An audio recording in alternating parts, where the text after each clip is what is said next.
बिस्मिल्लाहिर्रहमानिर्रहीम। मैं हूं मोहम्मद आसिफ चौधरी। हमारी सेल्स टैक्स एक्ट पे लेक्चर्स की सीरीज़ चल रही हैं जिसमें हम सेल्स टैक्स एक्ट पढ़ रहे थे। तो इसमें हमने जो आज तक पढ़ लिया था सेक्शन 7A तक पढ़ा था। अब सेक्शन 8 जो input tax credit not allowed, वो मेरे पहले ही लेक्चर यूट्यूब चैनल पे पड़े हुए हैं। वो किसी इदारे में मैं पढ़ाता हूँ तो वही लेक्चर मैंने उस पर रख दिए थे, इसलिए हमने उसको स्किप कर दिया है और हम आ गए हैं अब सेक्शन 8A। सेक्शन 8A क्या है? Joint and several liability of the registered person in supply chain where tax unpaid. अगर तो ऐसी सिचुएशन है कि किसी रजिस्टर्ड पर्सन को इस बात का पता है कि जो मैं परचेजेज़ कर रहा हूँ इन परचेजेज़ पे या तो टैक्स पे नहीं हुआ या फिर उस पर कम पे हुआ है, तो लेकिन ये प्रूफ करना जो है वो डिपार्टमेंट की ज़िम्मेदारी है। अगर डिपार्टमेंट ये चीज़ साबित कर दे कि ख़रीदने वाले को इस बात का पता था कि ये फेक इनवाइस है या इस पे पीछे टैक्स नहीं पे हुआ या ये फ्लाइंग इनवाइस है, और देन फिर ये इस पे इनपुट क्लेम करता है, तो अगर ये डिपार्टमेंट साबित कर देता है तो देन ये जॉइंट लाइबिलिटी होगी दोनों की, सप्लाई करने वाले की और ख़रीदने वाले की। अगर सप्लाई करने वाला फेक इनवाइसेस वाला दौड़ गया है तो जिसने परचेजेज़ की हैं उसकी वो ज़िम्मेदारी है और वो उसको लायबल टू पे दैट अमाउंट ऑफ टैक्स, जितनी अमाउंट अनपेड है वो इसमें पे करेगी। तो इसी तरह बोर्ड जो है किसी भी नोटिफिकेशन के तहत एग्जेम्प्ट कर सकता है transaction from the provision of this section, किसी की एग्जेम्प्ट भी कर सकता है। तो ये जॉइंट लायबिलिटी इसलिए ये सेक्शन इंट्रोड्यूस करवाया गया कि जब कोई फेक एंड फ्लाइंग इनवाइसेस वाला इनवाइसेस इशू करता था, देने के बाद वो गायब हो जाता था, तो अब रजिस्टर्ड पर्सन लेने वाला जिसने जानबूझ के ली होती थी वो ये बात कहता था कि मेरे तो ये नॉलेज में नहीं था, मैंने तो जिस दिन चेक किया उस दिन एक्टिव था, मुझे इसका पता नहीं था। तो वो फिर ये एक लॉ बना दिया गया, लॉ में ये एक सेक्शन ऐड कर दिया गया कि अगर ये प्रूव कर दिया कि आपके नॉलेज में है तो फिर वो पेमेंट आप करेंगे। तो ये इस तरह से सेक्शन 8A जो है ये साबित किया। Section 8B adjustable input tax. अच्छा, 8B अक्सर रिटर्न में आता है कि आप इनपुट टैक्स जो होता है उसको कितना एडजस्ट कर सकते हैं। तो लॉ ये कहता है कि आउटपुट का 90%, ये बात आपने ज़हन में रखनी है, इनपुट का 90% नहीं बल्कि आउटपुट टैक्स, ये बेसिकली आउटपुट टैक्स है। ये इसलिए लगाया गया ताकि ये वैल्यू ऐड उसमें कुछ की जाए, क्योंकि फेक एंड फ्लाइंग इनवाइसेस वाले क्या करते थे, वो 8-10 फर्में बनाते थे, एक में इनपुट दूसरी में आउटपुट, इनपुट आउटपुट बराबर करते करते वो आखिरी तक पहुंचते थे, जिससे वो फिर रिफ़ंड क्लेम कर लिया जाता था। तो इस चीज़ को रोकने के लिए कि उसमें कुछ ना कुछ वैल्यू एडिशन होनी चाहिए, और बाकी मैन्युफैक्चरर के लिए भी और लोगों के लिए भी कि उसमें कुछ वैल्यू एडेड टैक्स पे किया जाए, तो ये किया कि आउटपुट का 10% जो है एटलीस्ट वो पेड करेगा। यानी कि लॉ तो ये कहता है कि आउटपुट का 90% जो है इनपुट वो एडजस्ट हो जाएगा, तो मीन बाकी 10% जो है वो पे होगा। तो इस तरह से वो इसमें उसको कुछ ना कुछ पे करना पड़ा। तो ये जो 8B का सब सेक्शन 1 है कि 90% ऑफ द आउटपुट टैक्स जो है वो एक टैक्स पीरियड में कोई रजिस्टर्ड पर्सन क्लेम कर सकता है, इससे ज़्यादा इनपुट क्लेम नहीं कर सकता। तो इसी तरह एक प्रोवाइजो है कि रिस्ट्रिक्शन और adjustment of input tax in excess of 90% of output shall not apply in case of fix asset. अगर कोई फिक्स एसेट है या कैपिटल गुड्स हैं, फिक्स एसेट और कैपिटल गुड्स पे ये रिस्ट्रिक्शन नहीं होगी 90% तक की। तो एक और प्रोवाइजो है कि बोर्ड अपने नोटिफिकेशन या ऑफिशियल गजट में एक्सक्लूड कर सकता है एनी पर्सन और क्लास ऑफ पर्सन को, प्रीवियस ऑफ जिसमें 647 हमारा SRO भी था कि किन किन लोगों पे को ये 90% वो 100% क्लेम कर सकते हैं अपना इनपुट टैक्स। कुछ का तो था कि आउटपुट का 90% क्लेम कर सकते हैं जो 8B कहते हैं, अदरवाइज कोई 100% भी क्लेम कर सकते हैं। तो बोर्ड इस ला के इस सेक्शन से किसी को निकाल सकता है, तो वो उस SRO के ज़रिए होता है। इसका सब सेक्शन 2 है 8B का, registered person subject to sub section 1 में allowed adjustment or refund input tax not allowed under sub section 1 subject to the following condition. तो दूसरी कंडीशन ये है कि उनको किस तरह से अलाउ किया जा सकता है, जो 1 में नहीं है तो किस तरह से अलाउ किया जाता है, कौन से रजिस्टर्ड पर्सन है वो जो उनको ये 8B की रिस्ट्रिक्शन से निकाला जा सकता है कि वो सिर्फ 90% ऑफ द आउटपुट क्लेम कर सकें। उनमें तो एक बताया गया है कि ऐसा रजिस्टर्ड पर्सन जिसके अकाउंट जो हैं वो सब्जेक्ट टू ऑडिट हों, कि उनका ऑडिट हो रहा हो कंपनीज ऑर्डिनेंस 1984 के तहत, और जो चार्टर्ड अकाउंटेंट है वो उसका ऑडिट करे और सर्टिफाई करे कि इसकी वैल्यू एडिशन जो है इस लिमिट से कम है। इस लिमिट से कम है इसलिए ये है कि ये पूरा अपना एडजस्ट करना चाह रहा है, क्योंकि इसकी वैल्यू एडिशन जो है ना इस लिमिट से ज़्यादा है ही नहीं। ये चार्टर्ड अकाउंटेंट इसका सर्टिफिकेट देगा, ऑडिट करेगा, एक चीज़। दूसरा जो है, in case of other registered person subject to condition and restriction M A specified by the board in the notification in the official gazette, या फिर कोई बोर्ड नोटिफाई कर दे कि ये लोग जो हैं ये 8B से एक्सक्लूड हैं, कि इनको जो है वो अपना इनपुट टैक्स ज़्यादा क्लेम कर सकते हैं।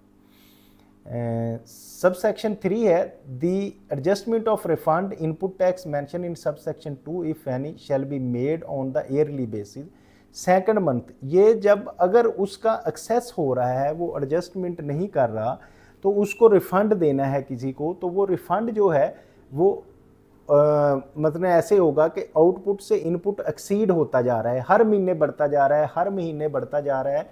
तो उसको जब साल क्लोज हो जाएगा, उस साल के दूसरे महीने में, मीन वो अगस्त बनेगा, जब 30 जून को साल क्लोज होगा जुलाई छोड़ के, तो अगस्त के महीने में क्या किया जाएगा, सेकंड मंथ में उस फाइनेंशियल ईयर का रजिस्टर्ड पर्सन के जो है उसको रिफ़ंड दिया जाएगा। रिफ़ंड किस तरह से दिया जाएगा कि उस वक्त उसका ऑडिट किया जाएगा और देखा जाएगा कि ये रिफ़ंड इसका बन रहा है, तो फिर उसको रिफ़ंड दे दिया जाएगा।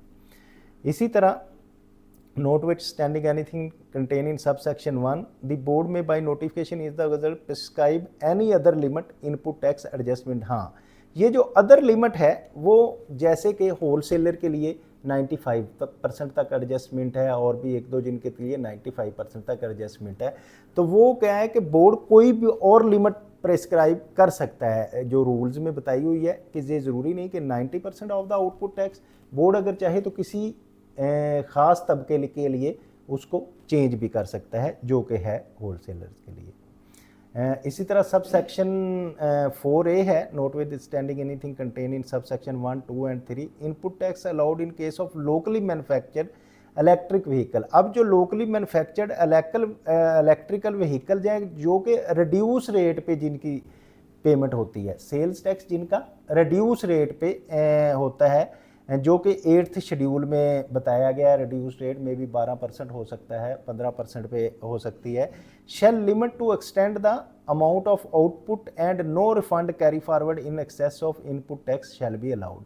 तो उनके लिए क्या होगा, क्योंकि वो रिड्यूस रेट पे सेल कर रहे हैं तो जाहिर है इनपुट उसका महंगा होगा, तो लेकिन ये कहते हैं कि वो उसका ये होना चाहिए कि वो ना तो उसे रिफ़ंड मिलेगा, ना ही वो एक्सेस कैरी फॉरवर्ड कर सकता है।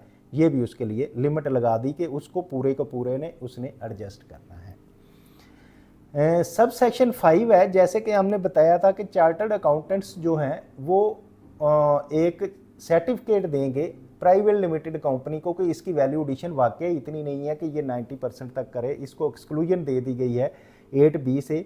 तो अगर वो chartered accountant any auditor found guilty to misconduct of furnishing a certificate mention in sub section 2, कि सब सेक्शन 2 में जो वो सर्टिफिकेट दे रहा है वो गिल्टी पाया जाता है, वो गलत है certificate, shall be refer to the council of disciplinary action under section 20D of chartered accountants ordinance 1961। तो चार्टर्ड अकाउंटेंट्स का जो ऑर्डिनेंस है 1961, उसके तहत तो उसका सेक्शन 20D है, जो कि काउंसिल जो है डिसिप्लिनरी एक्शन लेती है, उसको रेफ़र कर दिया जाएगा।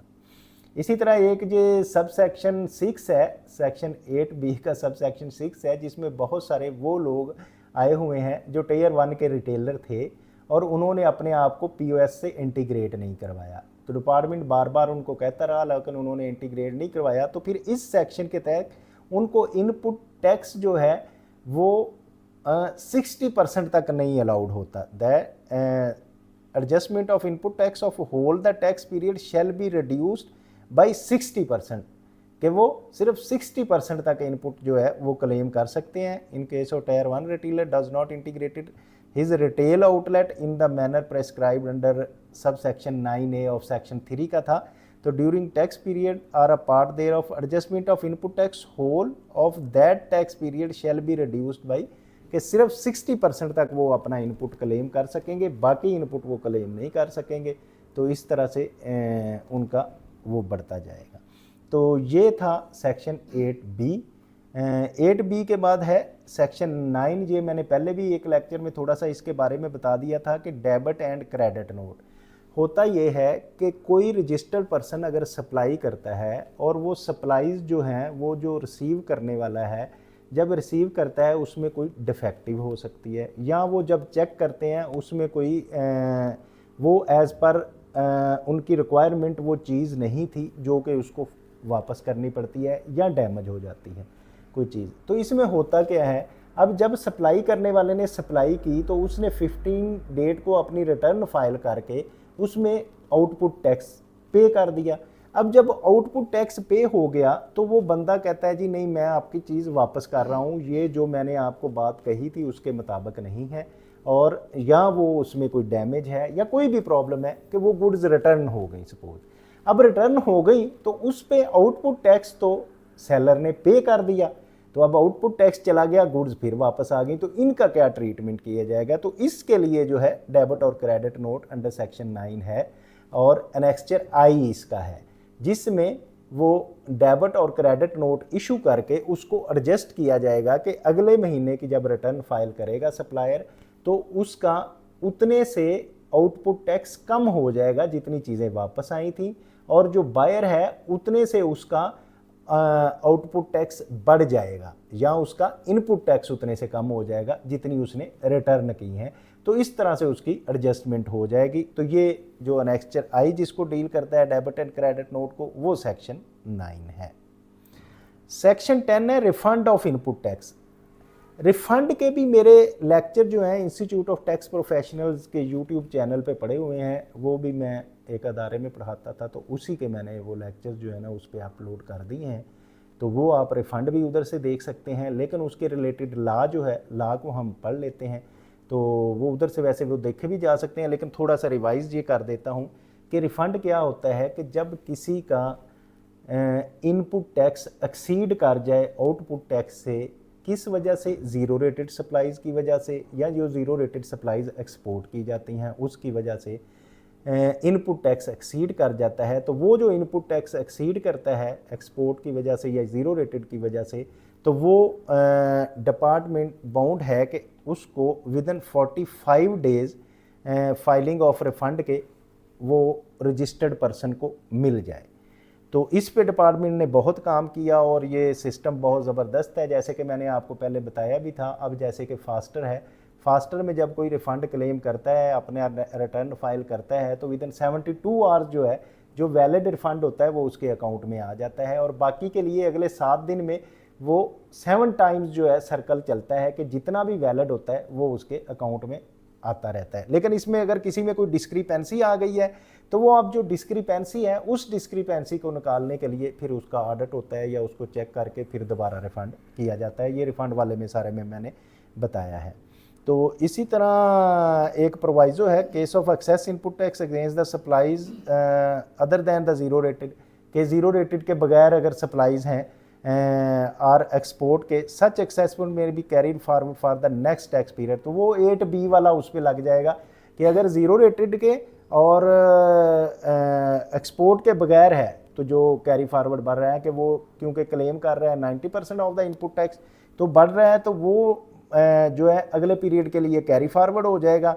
इसी तरह वो under sub section 1 of section 8B में आएगा, उसको उसके लिहाज से ट्रीट किया जाएगा। तो फिर जब वो जमा होता जाएगा तो साल के दूसरे महीने में वो रिफ़ंड दे दिया जाएगा चेक करने के बाद। एक और प्रोवाइजो है, फर्दर दैट द बोर्ड में such date and subject such condition और restriction it may impose the notification in the official gazette direct that refund of input against the source shall be paid at the fixed rate with the manners as। हाँ, तो ये है कि बाज़-औक़ात ऐसे भी हो सकता है कि बोर्ड फिक्स कर सकता है कि इस रेट से इसको रिफ़ंड दिया जाएगा, मतलब टोटल जितना आउटपुट टैक्स या उसकी इनपुट टैक्स है उसका 12% दिया जाए, या वैल्यूज़ के मुताबिक कोई फिक्स भी किया जा सकता है। तो जो नोटिफिकेशन होगा उसके मुताबिक रिफ़ंड दिया जाएगा। इसी तरह सब सेक्शन 2 है, if the registered person liable to pay any tax default surcharge penalty, कि जो रजिस्टर्ड पर्सन को पेएबल है कि उसने पे करनी है any law administration bye the board, the refund of input tax shell be made after adjustment of unpaired, यानी कि कोई भी एरियर है किसी रजिस्टर्ड पर्सन के जिसमें पेनल्टी हो सकती है, डिफ़ॉल्ट सरचार्ज हो सकता है, अमाउंट हो सकती है बोर्ड की, तो वो उसको जो है वो एडजस्टमेंट करने के बाद उसको रिफ़ंड दिया जाएगा। तो इसी तरह where there is a reason to believe that person has claim input tax credit refund was not admissible, जो मैंने पहले बात की है कि वो सिस्टम चलता है और उसमें एडमिजिबल नहीं होता, तो वो एडमिजिबल नहीं है अगर कोई refund, the proceedings against him shall be completed with 60 days, तो उसको विद इन 60 डेज उस पर प्रोसीडिंग्स की जाएंगी, शोकाज किया जाएगा for the purpose of inquiry और ऑडिट और investigation regarding admissibility of refund claim, के उसका ऑडिट होगा, इंक्वायरी होगी कि वो चेक किया जाए कि रिफंड जो है वो ठीक क्लेम हुआ है। द पीरियड ऑफ 60 डे में be extended up to 120 days, तो पहले 60 डेज़ को जो है 120 डेज़ तक एक्सटेंड भी किया जा सकता है by an officer not below the rank of additional commissioner, additional commissioner उसको एक्सटेंड करेगा। तो वो जब इंक्वायरी कंप्लीट हो जाएगी तो उसको लेकिन इसकी कोई रीज़न होनी चाहिए, राइटिंग में रीज़न रिकॉर्ड करके तो उसको एक्सटेंड किया जाए। Offer set period which shall not exceed the 9 month, तो 9 महीने से ज़्यादा वो नहीं होना चाहिए। तो इस तरह से वो उसकी फिर इंक्वायरी होगी और उसको कंप्लीट होने के बाद रिफ़ंड मिल जाएगा। तो ये था रिफ़ंड का सेक्शन जो लॉ हमने पढ़ा, लेकिन इसका मैंने जैसे आपको बताया कि इंस्टीट्यूट ऑफ टैक्स प्रोफेशनल्स के सेल्स टैक्स की जो प्ले लिस्ट है उसमें ऑलरेडी रिफ़ंड का लेक्चर्स पड़े हुए हैं जिसमें पूरा प्रोसेस भी बताया हुआ है, तो काइंडली आप उसको भी देखिएगा। और इसके बाद आ जाता है सेक्शन 11। सेक्शन 11 में बहुत सारी तब्दीलियाँ आई हैं, उस पर एक अलहदा से हम इंशाल्लाह बनाएंगे लेक्चर और वीडियो बना के अपलोड करेंगे, तो वो अब नेक्स्ट टाइम में करेंगे। तो उम्मीद है कि आप अच्छी तरह ये बातें समझ रहे होंगे। अगर कोई प्रॉब्लम आ रही है तो वो कमेंट बॉक्स में कमेंट करें, तो हम उसका रिप्लाई देंगे। और अगर चाहते हैं आप लोग बाकी भी सीखते रहें और आप भी सीखें, तो इसको लाइक करें, शेयर करें और सब्सक्राइब करें। Thank you very much.